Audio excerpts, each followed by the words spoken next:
Welcome friends, Insta রান্নাঘর থেকে সোমা বলছি। আশা করি বন্ধুরা তোমরা সবাই ভালো আছো। আজকে নিয়েছি রেসিপি হচ্ছে বিয়েবাড়ির জনপ্রিয় ছ্যাঁচড়া।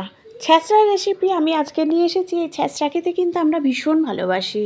আজকে রান্না করব হচ্ছে মাছের তেলের পটকা সব কিছু দিয়ে যেভাবে ছ্যাঁচড়াটা আমি রান্না করছি অবশ্যই তোমরা দেখতে থাকো।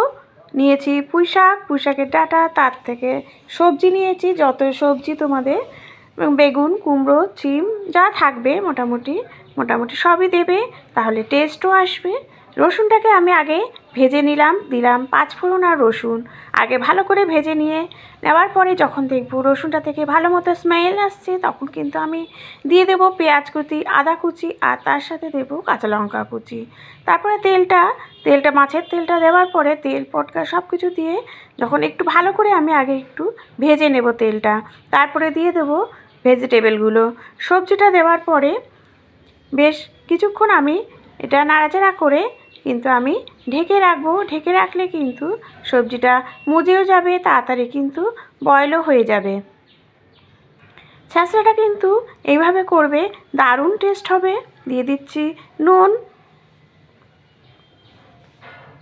তারপর দিয়ে দিলাম একটু হলুদ, দিয়ে একটু নাড়াচাড়া করে আমি আবার ঢেকে দেব। ঢেকে দিলে সব তাড়াতাড়ি করে সেদ্ধ হয়ে যাবে।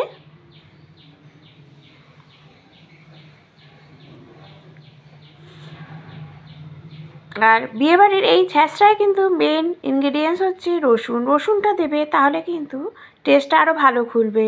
দিয়ে দিচ্ছি একটু লঙ্কার গুঁড়ো, দিয়ে দিলাম ধনে আর জিরের গুঁড়ো, আর তার সাথে একটু নুন আর কাঁচা লঙ্কা আমি সবজির মধ্যে কুচিয়ে দিয়ে দিয়েছি। দেখো আবার ঢেকে রাখবো। ঢেকে দেখো কতটা সুন্দর কালারও চলে এসছে, আর সব কিন্তু খুব সুন্দরভাবে মজেও গেছে। ঠিক এই সময় আমি গ্যাসটা নিভিয়ে রাখবো, কিছুক্ষণ পরে নামিয়ে দেব। দেখো কত সুন্দর একটা টেক্সচার এসছে। দারুণ এই রেসিপিটা একবার তোমরা করে কমেন্ট করো। Thank you.